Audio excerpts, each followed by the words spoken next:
नमस्कार, व्योम टीवी के पेज पर मैं आपका स्वागत कर रहा हूं। श्रीमान, एक तरफ बोकारो में एक लंबे समय से अधर में लटका हुआ हवाई अड्डा का मामला शांत नहीं हुआ था, वहीं दूसरी ओर यहां जो सबसे बड़ा मामला गरमाया, यूं कहें कि पिछले 30 वर्षों का अगर इतिहास अगर आप देख लें तो 30 वर्षों के इतिहास में श्रीमान बोकारो में इतना बड़ा राजनीतिक उलटफेर होने का कभी भी संदेशा न दिखा न रहा। जी हाँ श्रीमान, हम बात करेंगे पूर्व विधायक विरिंची नारायण के द्वारा लगाए गए आरोप, जिसमें वर्तमान विधायक श्वेता सिंह की मुश्किलें बढ़ी है, जिसमें उन्होंने स्पष्ट तरीके से कहा है 4 वोटर कार्ड और 2 पैन कार्ड रखे जाने का मामला इतना तुल पकड़ा कि इसको संवैधानिक दर्जा से अब जांच की बारी आ गई है।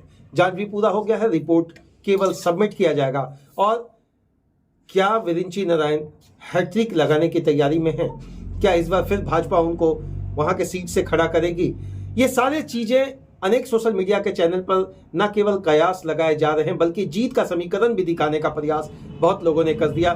जेल के तरफ से भी एक डॉक्टर जयदेव जी का नाम आ रहा है कि इस बार उनकी तरफ से उनके लिए पारी खेली जाएगी। अब क्या कुछ होगा ये तो बात की बात है। चलिए, इस बीच में जो वर्तमान विधायक श्वेता सिंह जी ने जो बात कही है उसको थोड़ा सा हम आपके बीच रखेंगे कि बोकारो के पूर्व विधायक 2024 में विधानसभा का जो सीट हारे हैं, इससे उनका मानसिक संतुलन बिगड़ गया है। श्रीमान, ये राजनीति है, कब किसका मानसिक संतुलन बिगड़ जाए और बिगाड़ देने के लिए जो दांव पेच पकड़ा जाता है, ये सबसे बड़ी बात होती है।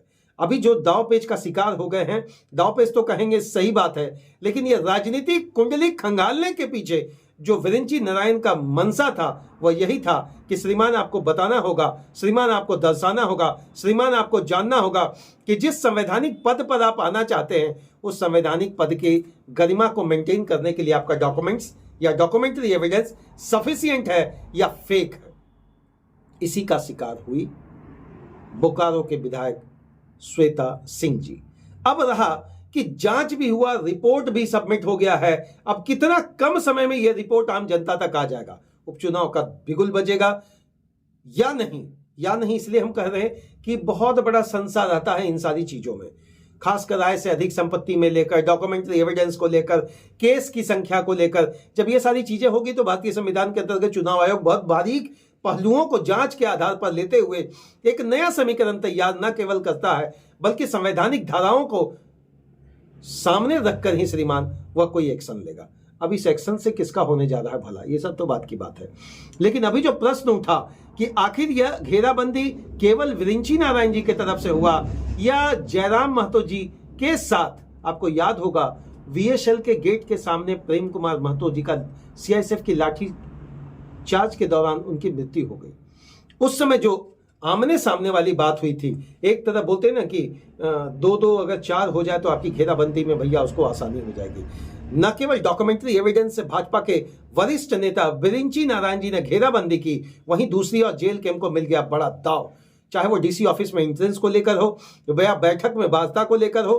प्रेम महतो जी का अभी क्या हुआ या नहीं हुआ ये आप सब जान रहे हैं। श्रीमान, यह राजनीति है, राजनीति में लोग आगे बढ़ते हैं। भूमिका तो बहुत बांधा जाता है, सोशल मीडिया तो भूमिका बांधने का आधार ही है श्रीमान, लेकिन हक तक और अधिकार की बात दिलाने के बाद लोग ठंडे बस्ते में बात चला जाता है। लेकिन घेराबंदी का शिकार श्वेता सिंह जी केवल डॉक्यूमेंट्री एविडेंस के माध्यम से एक व्यक्ति विरिंची नारायण जी के द्वारा खंगाला नहीं गया, बल्कि भाजपा के वरिष्ठ नेता भी अपनी सारी भूमिका निभाने में इसमें कोई कसर नहीं छोड़े हैं।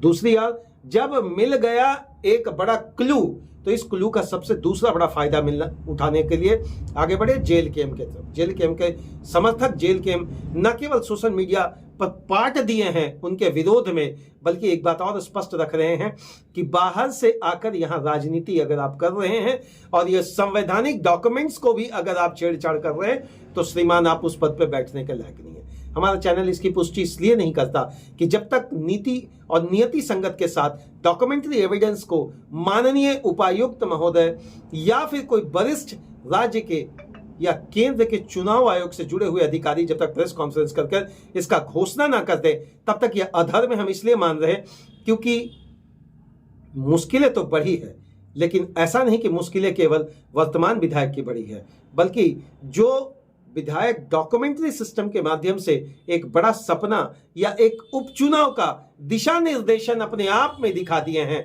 अब तो ये समय बताएगा। कयास ये भी लगाया जा रहा है उपचुनाव होगा।